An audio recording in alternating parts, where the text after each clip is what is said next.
Silvia, tudo bem?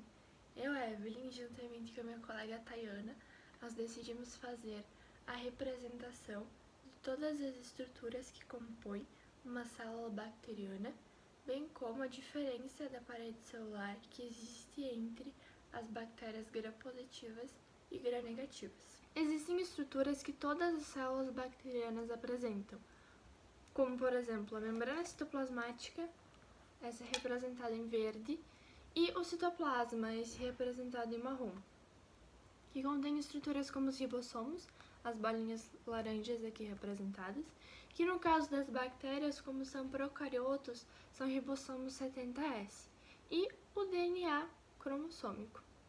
Porém, existem estruturas que só algumas células bacterianas apresentam, como por exemplo, a parede celular, aqui representada em bege, o DNA plasmidial, que é representado por essa fita, inclusão citoplasmática, aqui representada por essa bolinha verde, fímbrias e flagelos. Sobre as estruturas internas da parede celular, em primeiro lugar, a gente tem a membrana citoplasmática, que é constituída por fosfolipídios, proteínas e carboidratos, e a sua estrutura ela é uma camada dupla de fosfolipídios com proteínas integrais e periféricas. E as suas principais funções são a permeabilidade seletiva, o transporte de substâncias e a produção de energia. O citoplasma, que é esse representado em marrom, ele é constituído por água em sua grande maioria, mas também por proteínas, lipídios, carboidratos, íons orgânicos e compostos de baixo peso molecular. Suas principais estruturas são o DNA, que fica livre no citoplasma, e os ribossomos. O cromossomo bacteriano é uma única molécula de DNA circular e longa de dupla fita, que tem a função de conter a informação genética. O plasmídio, aqui representado, é uma molécula pequena de DNA circular e de dupla fita. E os ribossomos, que são responsáveis pela síntese de proteína, são constituídos por duas subunidades, uma maior 50S e uma menor 30S. A gente tem também a inclusão citoplasmática, que é representada aqui por essa bolinha verde, que ela é responsável pelo depósito de reserva. E por fim, existem células bacterianas que têm a capacidade de formar endósporos. Esses endósporos são formados internamente à bactéria e eles são altamente resistentes, porque as suas paredes são espessas e eles têm camadas adicionais. Eles são resistentes a temperaturas extremas, a radiações UV, a dissecações e a substâncias químicas. Agora sobre as estruturas externas à parede celular bacteriana, essas que não são obrigatórias, a gente tem o glicocálice, que é uma substância viscosa que reveste a célula, e ele é constituído por polissacarídeos ou polipeptídeos ou ainda por ambos. A gente tem também a cápsula, essa é representada por essa camada rosa, que ela é uma estrutura muito bem organizada e aderida à parede celular. E ela tem a função de proteger contra a fagocitose e aumentar a capacidade invasiva daquelas células bacterianas patogênicas. Existem também as fímbrias, que são apêndices semelhantes a pelos, e que elas podem estar presentes apenas nos polos das células ou em toda a sua superfície. Elas podem também ser poucas unidades ou muitas, e a função delas é a de adesão com o hospedeiro ou outras células bacterianas. Nós temos também o pili, que também tem a função de adesão a outras células, porém com a finalidade de transferir DNA plasmidial.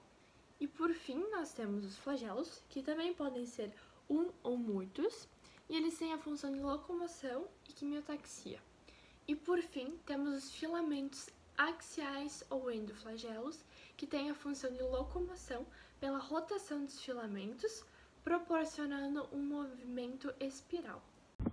Olá, o meu trabalho é sobre bactérias e eu fiz com a minha amiga, minha colega Evelyn. Então, a gente tentou representar as bactérias por maquete, né? E a gente sabe que as bactérias elas são divididas em dois grandes grupos, que são a gram-positiva e a gram-negativa. Eu vou começar então mostrando a gram-positiva, que seria esta daqui. Então, A gram-positiva, ela tem a parede celular que é formada pelo peptídeo glicano. No caso, o peptídeo glicano, ele está representado aqui em verde. O peptídeo glicano, ele tem várias camadas, ele é repleto de camadas. E as bolinhas vermelhas, então, são o ácido lipoteicoico e o ácido teicoico. No caso, logo abaixo, a gente encontra a membrana celular, que são as bolas em laranja, e a proteína membranar, que está representada pela bola roxa. Agora eu vou mostrar um pouquinho da gram-negativa. Essa aqui seria, no caso, a gram-negativa. Bom, a gram-negativa, a bactéria gram-negativa, ela é um pouco mais complexa. Ela é formada por fosfolipídios, lipopolissacarídeos, que no caso é o LPS, né? Lipoproteínas, porinas, peptídeo glicano, enzimas e proteínas de transporte.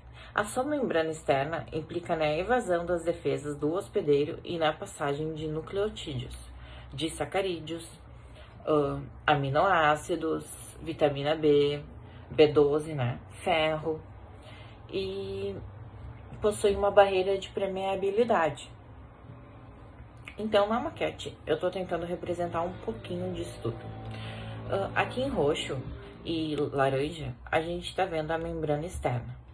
As porinas, então, estão representadas em vermelho, nessas bolinhas em vermelho. E logo abaixo, o peptídeo glicano em verde, que seria essa parte aqui. As bolinhas em laranja, então, abaixo representam a membrana celular e a vermelha, a proteína membranar, que no caso é essa daqui. Eu espero ter representado um pouquinho do que são a gram-negativa e a gram-positiva.